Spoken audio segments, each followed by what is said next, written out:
गुलाम नबी आजाद ने कांग्रेस से इस्तीफा क्यों दिया, आगे उनकी क्या योजना है, किस तरह की वो भूमिका निभाने वाले हैं जम्मू कश्मीर से लेकर के देश की सियासत में।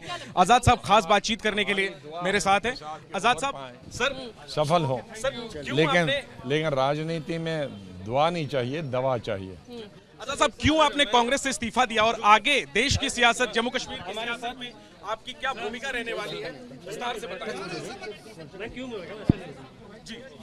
जो लोग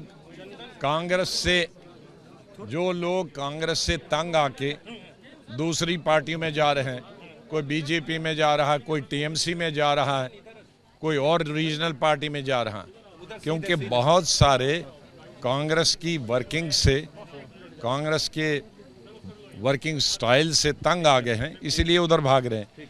उनको एक विकल्प देना है कि भाई ये एक विकल्प है, भागो मत, अपनी आइडियोलॉजी को एक दूसरे अपने एक घर बनाएंगे और आइडियोलॉजी है वो वही रहेगी। क्यों दूसरे के पराई के घर में जाओ, तो अपना घर बनाएंगे। क्या जम्मू कश्मीर विधानसभा चुनाव के बाद लोकसभा चुनाव आप विपक्षी दलों के साथ गठबंधन करेंगे? वो बहुत टाइम है, वो अभी बहुत टाइम है, जब पार्टी बनेगी। आप पर आरोप लगा रही है आपकी पार्टी पुरानी कि आपका रिमोट कंट्रोल प्रधानमंत्री के हाथों में है, आपको बंगला दिया बीजेपी ने, एक्सटेंशन किया और आपको लेकर आंसू भी बहाए प्रधानमंत्री ने, आपके डीएनए पर सवाल उठाया है, ये कहा है कि 370 जिन लोगों ने खत्म किया उनसे आपकी हमदर्दी हो गई है। क्या 375 पे किसने? राहुल गांधी ने बोला, मैंने पार्लियामेंट में बोला। अब कौन पार्लियामेंटेरियन? और मेरे साथ अगर बोला तो G23 के लोगों ने बोला। कौन थी G23 के लोग? मैं, कपिल सिब्बल, आनंद शर्मा, शशि थरूर और मिस्टर मनीष तिवारी। ये बताइए, ये G23 ने बोला। किसी दूसरी कलाम का एक क्लिप मुझे बोलिए 320 पर डाउनग्रेडिंग ऑफ स्टेट, ये जो हमारा, या वो कहते हैं CA, या उसके क्या कहते हैं नकाब, हमारे ये जो मीडिया के चेयरमैन है, ये तो मुझे बोलते थे आप मुसलमान होकर मत बोलिए इन इश्यूज पर। जयराम रमेश आपसे या बोला हाउस में, मैं ये आप इशू, ये इन इश्यूज पर जो CA है, नकाब है, कश्मीर है, देश इनके साथ नहीं है। तो मैंने कहा देश नहीं, ये सेकुलर चीजें हैं। तो ऐसे लोग तो कांग्रेस पार्टी में है जो कांग्रेस को चलाते हैं। आपका रिमोट कंट्रोल PM के पास है, इस पर क्या जवाब है? मेरा कंट्रोल अपने पास है, उनका सुनो। जिन लोगों ने, मोदी जी जब प्रचार कर रहे थे प्राइम मिनिस्टर बनने का, उनने कहा उनका एजेंडा है भारत मुक्त कांग्रेस।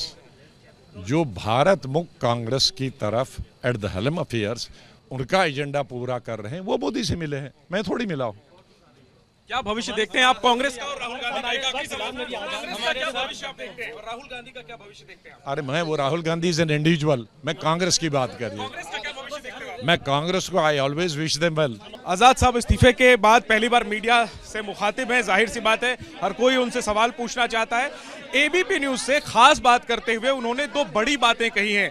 एक तो उन्होंने ये कहा है कि उन्होंने कांग्रेस छोड़ने का और अपनी नई पार्टी बनाने का फैसला इसलिए किया क्योंकि कांग्रेस छोड़कर लोग दूसरी आइडियोलॉजी की पार्टी में जा रहे थे, तो एक विकल्प देने के लिए कांग्रेस के नेताओं को उन्होंने ये तय किया है। और आने वाले दिनों में जो संकेत आजाद खुलकर दे रहे हैं कि जम्मू कश्मीर विधानसभा चुनाव के बाद 2024 लोकसभा चुनाव को लेकर के भी उनके मन में रणनीति बनी हुई है, बस उसका खुलासा बाकी है। और जाहिर है अगर आजाद एक नेशनल पार्टी बनाते हैं तो कांग्रेस के लिए चुनौती जो है वो और बढ़ेगी। जिस तरह से पहले से बीजेपी जो है पूरे देश में फैल चुकी है और जगह जगह रीजनल पार्टी है, वैसे में अगर आजाद जैसे कद्दावर एक राष्ट्रीय पार्टी बनाकर के चुनाव में उतरते हैं तो जाहिर सी बात है कांग्रेस के लिए चुनौती बढ़ेगी।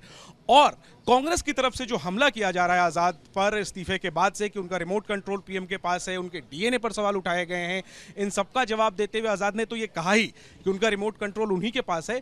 एक बड़ा आरोप लगाया जयराम रमेश, कांग्रेस महासचिव जो कि मीडिया विभाग के प्रभारी भी हैं, उन पर एक बड़ा आरोप लगाया कि जयराम रमेश ने CAA और अन्य जो इस जैसे मुद्दे हैं जिन पर ध्रुवीकरण, जिन मुद्दों को लेकर के एक की करने की संभावना होती है, आशंका होती है, उन मुद्दों पर गुलाम नबी आजाद को बोलने से जो है उन्होंने बचने का सुझाव दिया था, इसलिए क्योंकि वो मुसलमान है। जाहिर सी बात है ये एक ऐसा बयान है गुलाम नबी आज़ाद का जिसको लेकर एक बड़ा डिबेट खड़ा हो सकता है और जयराम रमेश को देखना होगा कि इस पर जयराम रमेश क्या जवाब देते हैं। कुल मिलाकर के तमाम आरोपों का जवाब गुलाम नबी आज़ाद ने दिया है और साफ तौर पर कहा है कि उन्होंने जो चिट्ठी लिखी, उन्होंने और उनके साथ 22 अन्य कांग्रेस के नेताओं ने G23 वाली चिट्ठी अगस्त 2021 में 2020 में उन्होंने जो चिट्ठी लिखी सोनिया गांधी को, इसके बाद से ही वो निशाने पर थे और अब जब स्थिति उन्होंने देखी कि ठीक नहीं हो रही है तब जाकर के उन्होंने इस्तीफा दिया।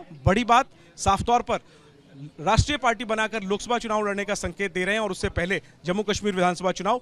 आज़ाद को भी बहुत कुछ साबित करना होगा चुनावी मैदान में, लेकिन जाहिर है उनके मैदान में आने से कांग्रेस के लिए मुश्किलें तो बढ़ी जाएंगी। कैमरा पर्सन मनोज त्रिपाठी के साथ जैनेंद्र, ABP न्यूज़, दिल्ली।